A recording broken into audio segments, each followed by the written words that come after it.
What is agentic AI? Well, simply put, it's AI that can act on your behalf. So unlike other AI that just responds to your prompts, agentic AI can understand a goal, make a plan, and take independent actions to achieve it. Think of it as an AI that doesn't just give you a recipe, but can actually order the groceries. Agentic AI really could change, well, maybe not like everything, but a lot of things, including the way you get stuff done, especially if you're a business owner. So let's break it down. But first, I just wanted to give you a quick heads up. I am not a computer engineer, so this is going to be more of a general overview and a quick little skim of the subject. But if you are like me and you find this entire thing endlessly fascinating, well, then it's really worth a deeper dive. There's a whole rabbit hole waiting for you. Okay, but agentic AI goes way back to the 1950s when scientists dreamed of making AI agents. One of the earliest versions came in the 1960s with a robot named Shakey. Shakey was basically just a rolling box that could find its way around a room and move blocks. You know, one of the original researchers said he looked like a dishwasher on wheels. So imagine like R2-D2, but way clunkier than that.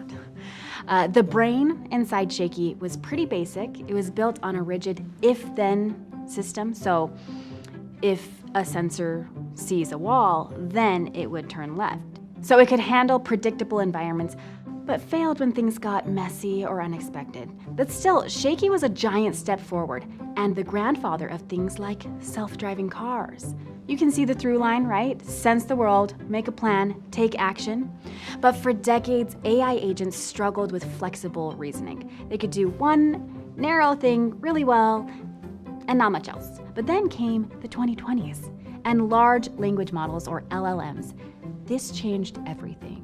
When LLMs became the AI brain, AI agents could reason in natural language, set sub-goals, and adapt when things went wrong. It's not an if-then world anymore. It's a reason-act playing field. Okay, here's an easy way to wrap your head around this.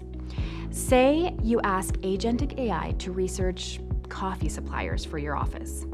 You give it a goal. Name the top 3 local coffee vendors all around and put the results in a spreadsheet. So first, it reasons. My goal is to research coffee suppliers in the area for things like quality, pricing, shipping, discounts. And then it acts. It researches sites, pulling info, and then next it reasons again. It repeats this loop over and over again until the job gets done. And agentic AI is doing way more right now than streamlining your caffeine intake. Businesses everywhere are using it to take care of the day-to-day work that keeps them running. Things like managing bookkeeping, automating invoicing, handling payroll. Hey, QuickBooks knows a thing or two about that. And yes, it does work autonomously, but agentic AI still looks for human approval and oversight, don't worry. So the idea is to offload these repeatable, complex, but repetitive tasks. You know, that stuff that keeps the lights on but eats up your day, so that you can focus on things at work that only you can do, like building relationships with customers. Bottom line, agentic AI saves you time. It saves you from making mistakes, and it gives you an edge. About 2/3 of small businesses are using some form of AI, but only 9% have tapped into agentic AI. That's like everyone else is still faxing and you've already got email. It's that big of a deal. Getting into it now could give you a huge advantage, and that's why we're going to be digging into more. So we've just covered the what and the how, and in the next video, we'll explore the differences between agentic and generative AI.